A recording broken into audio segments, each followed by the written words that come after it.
One day I'm going to look back at this journey when it's finally said and done, and I'll be reviewing it over the coming years. Maybe one day when I'm 70 or 80 years old, I'm going to think back and I'm going to look at the journey. I'm going to try and see, where the blips on the radar were. That's just kind of what you do. Even now at 34 years old, I'm looking back, all the years that I've lived, and I've got these blips, these memories that I remember, whether they're negative or positive. There's 34 years of my life. That's the long story. But the short story is maybe like a handful of blips on the radar, which I remember that it being engraved into my skull. Looking back at this journey, I have a feeling that one of the blips on the radar for this whole Squat Everyday journey will be the discovery of variation. Exercise variation, having a really wide choice of movement, of exercises, will be a groundbreaking blip on the radar for me. Whether you believe this or not, whether you agree with me or not, there's something to be said about spending 1,000 days doing a certain thing. Okay? This is anecdote. This is real, high specific data that I can rely on. I've written some of this stuff down, and what I've learned about documentation is that it's very difficult to document all thoughts, all feelings every single day for 1,300 days in a row. It's very, very, very hard. And so this is how memory works. Like when you're 70 or 80 years old and look back at 80 years of your life, you're going to be like, okay, out of these 80 years, there's maybe a handful of things that really, really jump out above everything else. And when you think about life, when you think about the rewinding that disc back, those things are going to be the first thoughts that you're going to have. I know for a fact that if I rock up every single day for the next 500, 600, 700 days, and all I do is squat to a heavy single, and then I maybe do a couple of sets of doubles or triples, that there's not going to be any progress in strength, in development, in physique, in shape. There's not going to be any of that. In fact, what I will guarantee is that you will have probable pains in some body part that is mostly responsible for that particular movement. For me, the way I move, it was the right hip. Why not the left hip, you might ask? Why not the left knee or the right knee? I don't know. I've got some suspicions that it's because this is the way I move, and that's the particular part that is copping it sweetly mostly. But that's just the way it is. That's what I've learned. And whoever I meet in life and they say to me, all you got to do is this thing, go really hard and you will get progress. I remember why I believed this would work. I remember the thoughts. I remember the ideas. I remember the stories that I believed in. Guys like Bob Peoples, guy was like before steroids, let's say, like before mainstream, before this stuff was accessible. He was a farmer with his huge freaking hands, long arms, and he was pulling 700 with a freaking double overhand grip. 700, and he would describe how he trained. It seemed as though that most days he trained, he would work up to a heavy single and then maybe do some back offsets. Now that didn't work for me. Now it might work for somebody else. And I don't really know what really went on in his life. I don't really know. I mean, he could be an anomaly. This is the thing, like with fitness and in many other industries, you might have a success story like Steph Curry. Does that mean for the next 30 years we all jack up 700 threes a year? No, that's definitely not a recipe for success. That is an anomaly. Now, you take these anomalies into the same thought process and you kind of work out, trying to tease out the best path for you forward. Now, it's only been a few weeks of really just chasing variation through that conjugate method thinking, and I already feel a change in my body. I feel fuller, I feel more sturdy, I feel less aggravated through the joints, I feel just happier. And it's, I'm not one that will get bored in the gym regardless of what I'm doing, whether I'm doing 2 exercises or I'm doing 400 exercises. That's not a factor for me, but I must say that doing more variation kind of keeps it, maybe the word is more enjoyable, more interesting, because there's so many different side quests to conquer, right? The path is 300 kilo squat, but there's many of these side quests which, yeah, not necessarily get you closer to the goal, but certainly help you get to that goal in the sense that, well, you know, I did a side quest over here and I got a really good sword and a helmet, and it's now making the main quest a little bit easier because the enemies that I'm approaching, I now have more gear with me. It's kind of like that gaming analogy. A lot of these things that you see me doing, you know, okay, the incline bench is not, you know, the thing that I need to be focusing on. Let's say it's not specifically my goal, but it probably carries over to the flat bench, to the 200 kilo or the 180 kilo bench press that I want once, you know, if it's possible. When I think about all of those thoughts and I think about my lack of motivation to go to the gym, to make the effort to drive to the gym, I've kind of realized that going to the gym allows for more variation. No matter how big my freaking gym is or garage is, how many pieces of equipment, it's never going to be the same as a freaking commercial gym. I don't have the money, I don't have the space to accomplish that. So when I go to the gym, there is ample freaking things you can do. And automatically, as soon as I walk into the gym, the first thing is I'm like, oh, I want a deadlift. I want a deadlift because I can make noise, I can bang, and I don't have to worry about the neighbor next door. And so if you guys know anything about me, like the exercises which make the most amount of noise are the exercises which I'm least likely to go for. Just don't like it. I don't like making a racket. I don't like being that guy. But when I go to the gym, the first thought was, let's deadlift. I can't remember the last time I deadlifted. I'm way out of the groove. It feels foreign to me. Like it's, you know, I am doing good mornings and I'm doing, you know, quite a lot of posterior chain work right now. But the deadlift is it's a unique lift because you are taking the full, you know, body approach into a hip hinge type movement. It's not just about hip hinging. It's about locking your lats down. It's about breathing properly. It's about, you know, the bar path. It's about how you stand to the bar, how far you rotate your feet out. A lot of these things that if you don't do it for 3 weeks, maybe some of these ideas skip your mind when you're approaching the bar. And then you kind of get a little bit sloppy and out of position. And then all of a sudden 240 feels like 260. Today I did 240. Moved kind of slow. I didn't want to push it any further. Today is day 3 after doing the good mornings, the 120 for 10. And I can tell you that, you know, having good mornings in the mix really dominates everything else, man. Like I can't squat properly. I can't deadlift properly.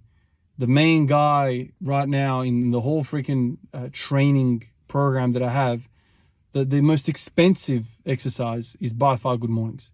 Like it is so freaking hard to recover from, especially me doing 120 for 10. Dude, it's next level. It really is taxing. But regardless, like you can still go to an RP 9. Regardless if that 9 today is 240 or 220 or 200, you can still practice a pretty kind of close to a 1 rep max for that day.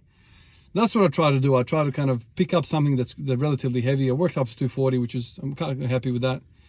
Then I went over to just a straight bar squat. I tried to pause the later sets. And then I went into incline. And then after that, you'll see that I went over to the bad girl machine, the hip abduction. Now, why the hell would you do that? Isn't that embarrassing? I have to remind you the whole conjugate method. I have to remind you that variation. Every time I go to the gym, there is a sea of machines that I can use. And the reason I went for this one amongst many, many machines is because one of the things that I've identified as a weakness is wide stance. Now, why is wide stance difficult for me? I don't know how many times I've heard Louis Simmons say, spread the floor, abduct the knees, push the knees out.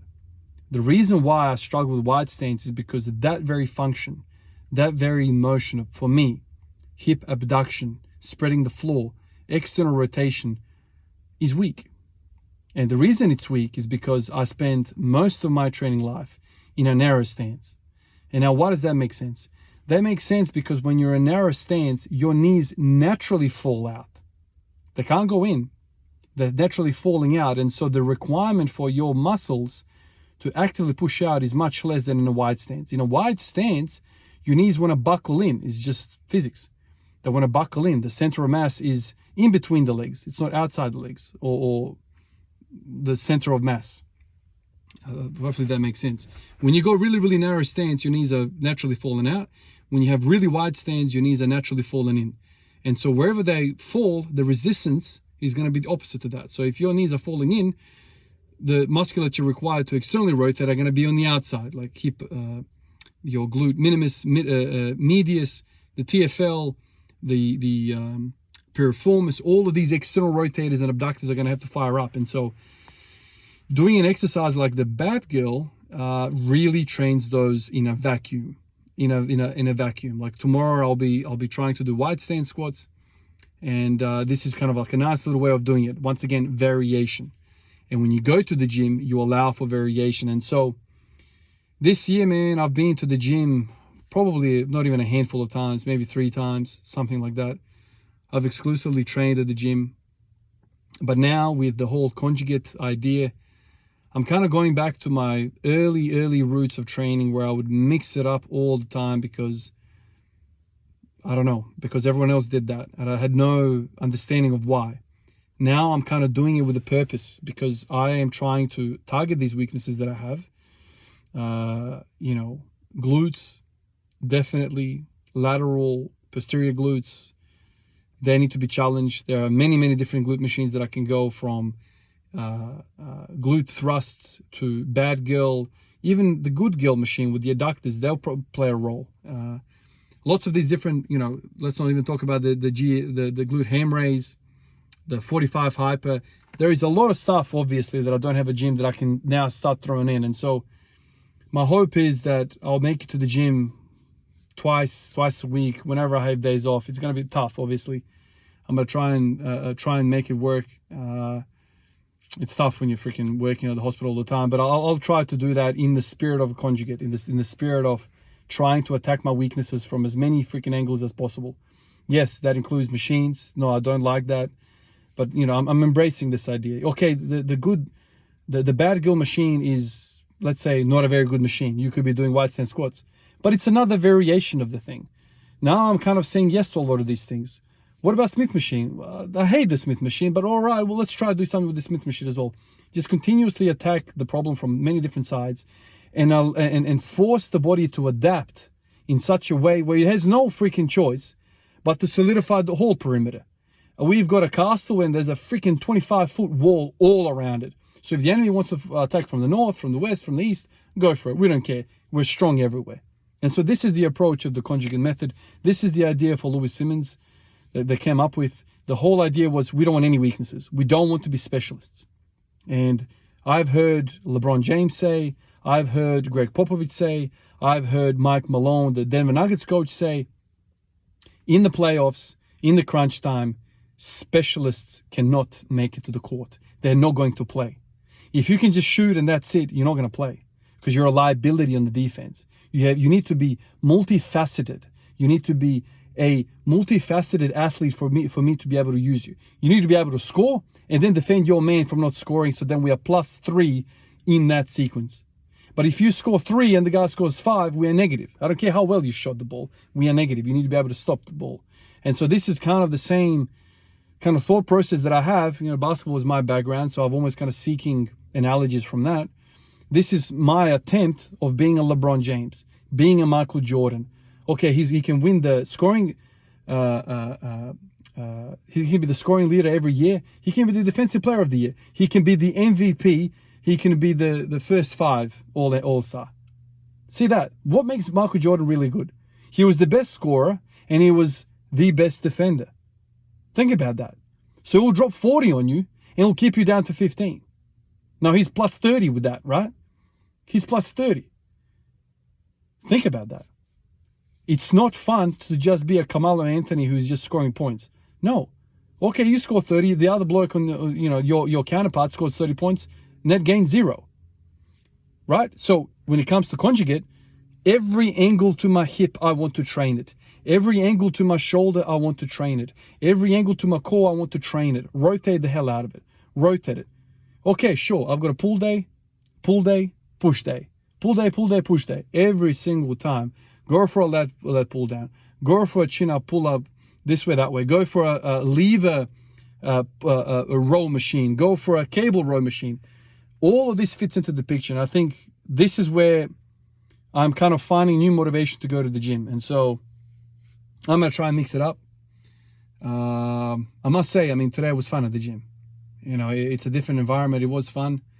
There are many things that annoy me at the gym. And I've spoken about those many times.